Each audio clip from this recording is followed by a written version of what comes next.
Okay, I'm going to try and start my own tag video, and I'm going to show you my top 10 non-Funko collectibles.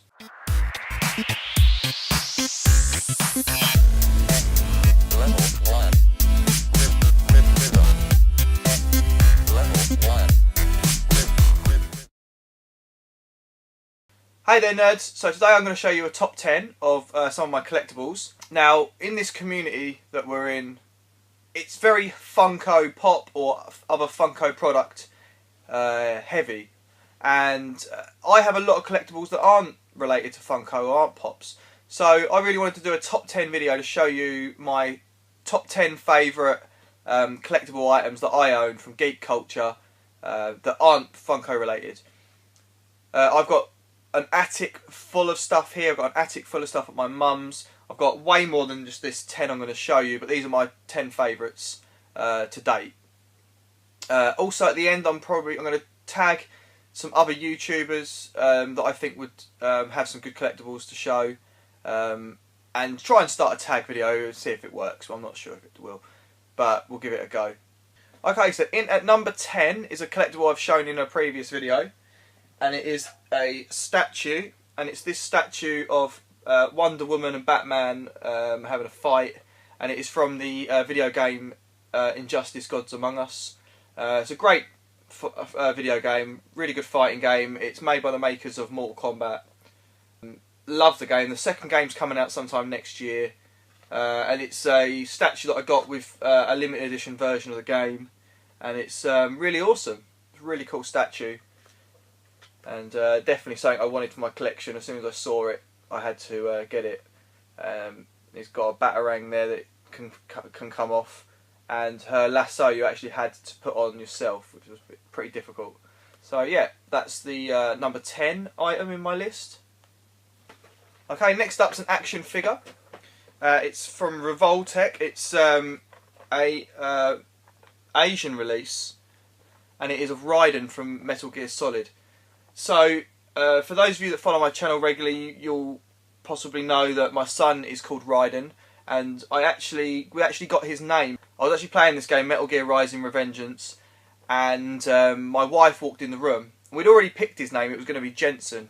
We were playing the game, and I died. And when you die in the game, one of the characters calls down the radio, "Raiden, are you there? Raiden!" My wife walked in and went, "Raiden? That's a cool name. I like that." And I said, I thought I'd try my luck, and I went, "What, enough to call our baby that?" "Yeah." And then that was it. We went with Raiden. So I was really chuffed because I really like the character. He got a hard time in Metal Gear 2 because obviously he replaced Snake as the main character, and it was all a bit of a trick. And people went up in arms about it, and always from that point on he was sort of not, you know, he wasn't a very popular character in the series. But I think in later games he's become more popular because he becomes like a cyborg. On the back there shows you all the items you get or how you compose the character. I've not took him out the box, and I'm not going to take him out the box. There's a watermelon there because in the game there's a little thing where you can slice the watermelons. You can see here. It's a really cool figure. It's the white armour version of him. You also get the little cardboard box, which is a staple of the Metal Gear Solid games that you can put on him as well. So yeah, that's a really awesome figure. I'm really happy with that, and it has special meaning because my son's named after this character, so I wanted to get something I'll give him when he gets a bit older. Okay, it's another item I've shown in a previous video, and it is my Aquaman Kotobukiya statue.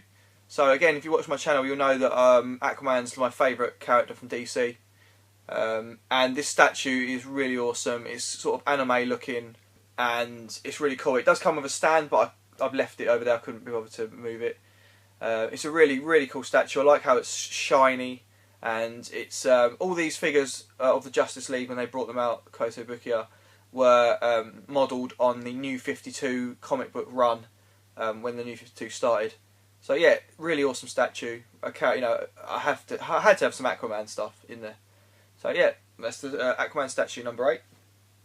Okay, number 7 is video game related, and it is something that I remembered from my childhood, and it is a Game and Watch little console. I've never played it.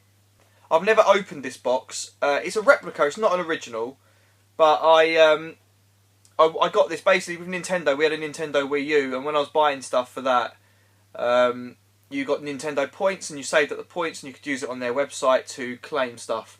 And I saw this on there, and I wanted the points for this. I saved up points for this specifically on the Nintendo Club. So we're going to get it out of the box and have a look. I'm not going to turn it on because I don't want to drain the battery of it.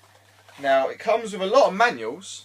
We've got user manual British, looks like Italian, German, yeah, Spanish. We've got lots of different manuals there. Why I couldn't just put it into one, I don't know. And then we've got some cardboard here, so I'm assuming it's in here.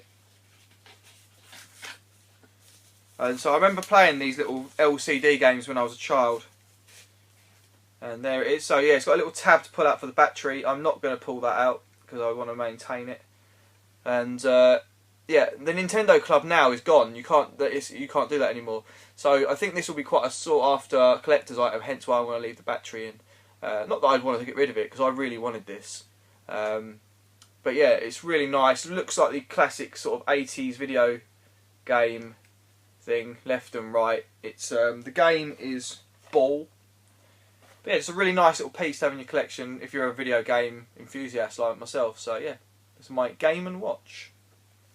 Okay, number 6 comes from one of my very favourite video game series of the modern era, and it's Fallout, and it is my Vault-Tec lunchbox. So this basically came with the limited edition version of Fallout 3 on the Xbox 360. It is an exact replica of the Vault-Tec lunchbox that you will find in the game.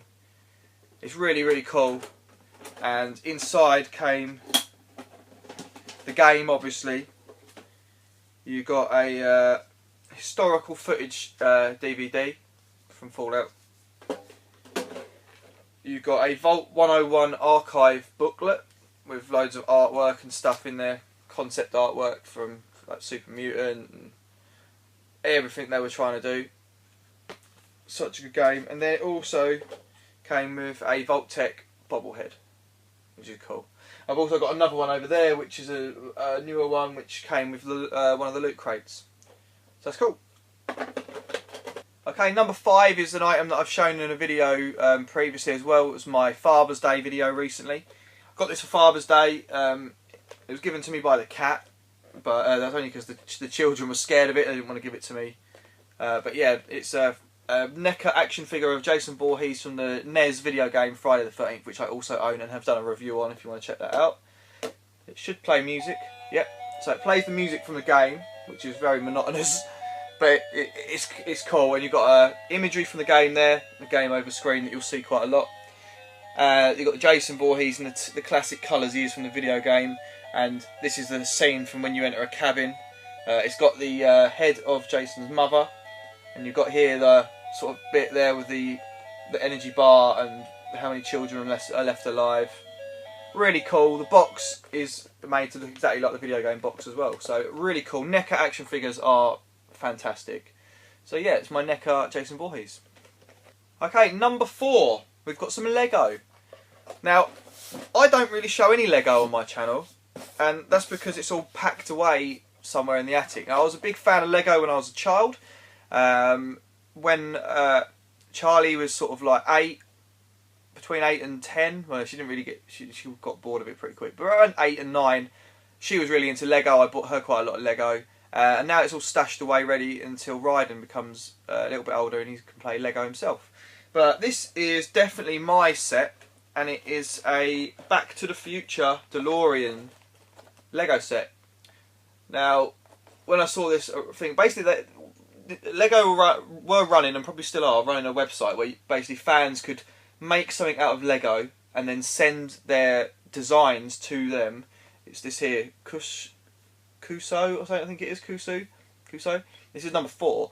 And basically someone made this out of Lego and then sent the designs to Lego, and then they tweaked it, and then the best designs they were sent, they made sets for.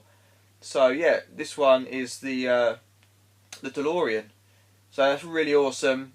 I've not taken it out of the box yet because, again, I'm waiting for a time when I've got somewhere I can build it and display it. I don't have that sort of space to do that at the moment, so it's still in the box. But I know now that they only made a few of these and they stopped making it, so this is actually worth quite a bit of money. So, you know, I don't want to sell it, I wouldn't sell it, but, you know, if I really wanted to, I could get quite a bit of money for this. But I'm not intending to at all, because it was a present for Christmas from my wife and kids. I love Back to the Future. It is like one of, if not my favourite 80s movie. And yeah, I really want to build it. On the back there just shows you the various ways you can actually make the Back to the Future 1 version, Back to the Future 2, or Back to the Future 3 versions of the DeLorean. And you've also got the different, you've got the flux capacitor, you've got the dashboard telling you what year they're going to, and then you've got the different number plates, the original one and the future one. So yeah, really awesome piece, love it, can't wait to build it. Hey, number 3 is it's another collectible that's featured in one of my very, very old videos when I first started the channel. So it hasn't had a lot of views. This is one of my favourite pieces of my entire collection. Obviously it's at number 3. I'm not allowed it on display. It is my T800 life-size Terminator endoskeleton skull. So it's just made of plastic. It's nothing, you know, really, really fancy. Still got the plastic that holds it in the box, but that's because I'm not going to cut this off yet. It was the special version of the Blu-ray release of Terminator Salvation, which obviously is not a brilliant movie, but I quite like it. It's not up there with Terminator 1 or 2, but I quite like that movie, and but I really wanted this. This was, I saw this in the shops. I had to have it. It's amazing. The only problem being now is that I'm not allowed to have it out on display, which is a shame because Charlie is scared of it. My wife is fairly scared of it. So Ryden wouldn't be scared of it. Ryden would love it. He hasn't even seen it. Yeah, I wish I could have it out. One day maybe I can work on it. But for now he stays out of the way in the attic. But yeah, I love to get him out every now and then and just have a look at it. It's fantastic. And Terminator 2 is my second favourite movie of all time. I really loved Terminator since I was a kid. So yeah, that is my life-size Terminator skull. Okay, next up is another statue. This time it's a Marvel statue, and that might surprise people, knowing if you know from my channel that I'm a DC fanboy. I mean, I love Marvel. I say that, I love Marvel as well. I don't know why I say that, but I just prefer DC slightly over Marvel. But it is my Kotobukiya Incredible Hulk statue. Now this is another, this is a Father's Day present from a couple of years ago, and I did a video on this, and this thing's phenomenal. I mean, just the detail and the look and the style of it. It's just a really awesome looking statue. I absolutely love it, and definitely one of the best gifts anyone's ever bought me. And these things aren't cheap as well, so you know I told her off, my wife, for getting this. But yeah, it's very, very awesome. I love the Hulk. The Hulk is my favourite Marvel superhero, definitely. So yeah, there's the Hulk statue. Okay, so last up is number 1. So number 1 is an 80s related item. It is I mean, this thing, I love this thing. I love it. It is definitely my favourite collectible that I own and I cherish. It's from my favourite cartoon growing up. It is from HeMan, and it is an actual HeMan action figure in the box. So it is a battle. You can actually press it. It is a battle armor HeMan in the box, and I love it. It's in pretty much pristine condition, and I would have slightly preferred to have the original HeMan, but you know, the battle armor one, basically the chest piece spins round so you can have it damaged or undamaged. And I had all these figures when I was a kid. I had every single HeMan figure there was, all out of the box, all played with. I had a big bin full of them, and they've gone. No idea. My mum probably gave them away to someone. But this, to get one of these in immaculate condition is very, very difficult in the box. Obviously, back then toys weren't mass produced, and the kids would have just took them out of the boxes when they had them.